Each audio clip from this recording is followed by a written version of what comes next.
God, Walt, y'all know what's up. Let me go on and do this thing. I'm like, oh man, I don't want to do it. I might say something or man, shoot. I let more ideas and thoughts and little things die out of anxiety and fear, than anything. And so just where we want to go, man. Listening to my dude Seven Bomar from Understanding. Really resonate with a lot of these he talks about. And this is kind of an idea that I've always, not always, but an idea I had a while back. Something that came to me, again, we're in this superhero space, man. It's not even, it's beyond Marvel, it's beyond DC. These characters are like, actors are playing these characters and people are tying them so closely to these characters. Like the whole Captain America thing. A lot of people watching The Winter Soldier. I got one last episode to watch because I already know what happens.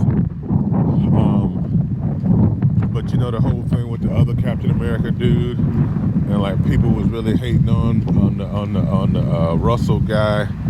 And it was all intentional, of course. This other Captain America.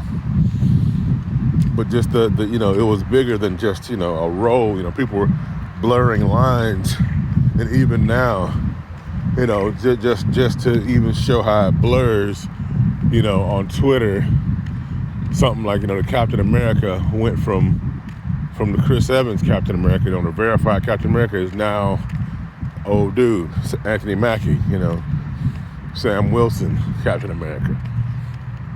And on one hand, yeah, of course, but it's like, think about that on more than one level, So just I'm just saying that just to say again, this superhero space we're in, and it's coming from everywhere. I started watching Invincible, which is weird. I never watched cartoons. It's kind of like my wife was never into cartoons, and I've been with my wife over 20 years, and so I just kind of stopped watching them, and so I don't really watch anime. I don't keep up with none of the stuff, man. There's a whole lot of stuff I've missed. And so it's rare for me to even watch a cartoon, but for some reason I just decided to start this one.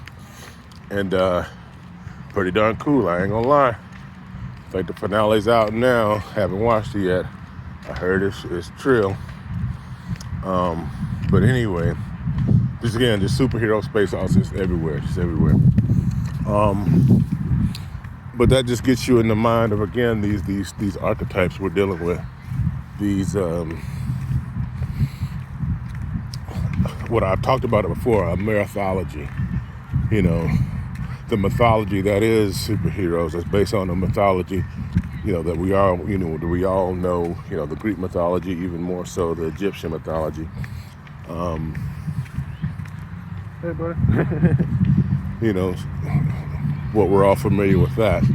But then you cross into again where it's at now, the American mythology, the MCU, just how big and deep and how many people know and relate to, and these characters play these actors play these characters, and it's like they become imbued with, it's so much bigger than back in the day. George Clooney's gonna play this role. It's something else now, and I'm not gonna try to put it all into words, but it's become something else now. So it's like America's mythology is now, as in like mythology used to be people's religion. We're getting into that space. So listen to Seven Beaumont. He was talking about the Joker card, the Joker energy, the Joker archetype. It's like he was saying, the Joker to a degree is stronger than the all-powerful, because things can be very serious, but the thing can switch that energy is a joke. The thing that breaks that. And so, I'll just go on this level. Just think about the movie Joker. Just think about all the Joker movies again. There's something to that. There's a mythos to that. There's a even MCU doing their thing. The movies are better. I mean, everybody can pretty much say that, you know. But hey, that Joker come out its own. It's something to that, The Jack Nicholson, the Heath Ledger. I mean, that whole thing, when that cracked off, that was a whole thing right there. But when the new one came out, it was playing with some real stuff. So much so that there was concerns about this movie being played. People done kind of forgot about it.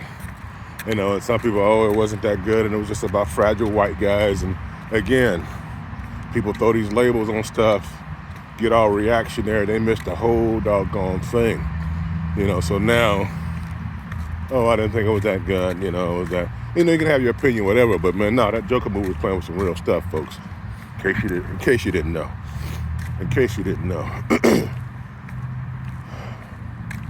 Set in a earlier America, because again, America has become so fictionalized and so dramatized that almost the last time we knew something was real, you got to go back and look at that retro. It's still in that New York. I mean, that New York was a character back when New York was a character, So again, all these energies and archetypes, and if you feel it, you feel it. Kind of realizing that, that's another thing. Try not to over-explain. If you resonate, you resonate. If you don't, you don't.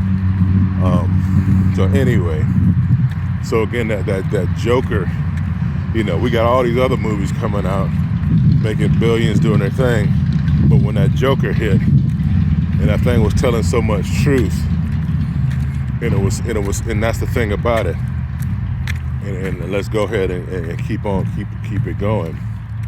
And what Seven was saying is like the Joker also is like, the fool, the foolishness of the Joker, powerful, making a joke, but it's the clown, the sad clown. That's the whole irony of it. This thing that's supposed to be happy. Some people get creeped out by clowns, this painted smile, and that could be anything under that. And you get into mask. And, of course, that came up before the whole mask thing. So, again, we'll just leave that there. But, if you stay in that, like he said, the good time, Joker, whatever, just have a fun time. But when that's gone past its time, when that's overstayed, when it becomes, I don't know, malignant, maybe, I don't know,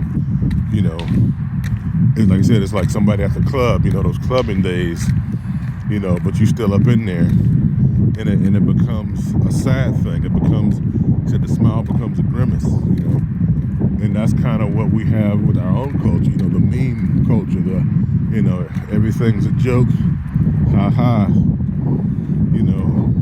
but we playing deadly games right now, like the killing jokes. The meme, funny, ha. The world's not gonna go out with a bang, but with a sad lull. That's what we're dealing with. And again, that's that energy. It's sad when a culture laughs at the wrong thing, or some came to me. It's like you can tell a lot about a person about what they think is funny or something like that. And what we say is entertainment, what our entertainment says a lot about us. Rome, we know about how that get down. So again, these reflections, man. And while I'm talking about, Winter Soldier and all that, and WandaVision and all that, I was hot on that. Still need to go back and chop those up, man. The Marvel TV shows is really bringing some heat on some deeper levels, And there's, you can look at that and tell, but it's like if you're really looking, you can really see what's up. And so, the next one coming out is Loki. Again, that trickster energy that, he's a bad guy, but he's a good guy. We root for him, And it's like, again, and I like Loki too, all good, but it's like, what is that saying? And already off the jump, that little trailer that came out, the little image where he's walking through and he got the coat and he got the little vote thing on his thing with the horns, the insurrection thing, January 6th, put them pieces together, man. It's like, that Joker, that laughing at the wrong thing, that, staying in an energy too long kind of thing. What's that look like? So I'll just leave it there, man. I just wanted to get out here and just, it was kind of spontaneous. Of course, it rambled as always, but it's like I'm tired of second guessing myself to the point where I don't record nothing or do nothing. I've recently redone my space upstairs. That's kind of my zone. I'm transitioning from man cave to like studio, like creative space kind of feel. I actually love my space now, and I'm just looking forward to adding the pieces and stuff, and just really getting the energy and vibe right in there. And I got a better camera and everything, so if I can stay out of my own way, maybe I can bring out some more content. But everybody stay safe, be blessed. Peace.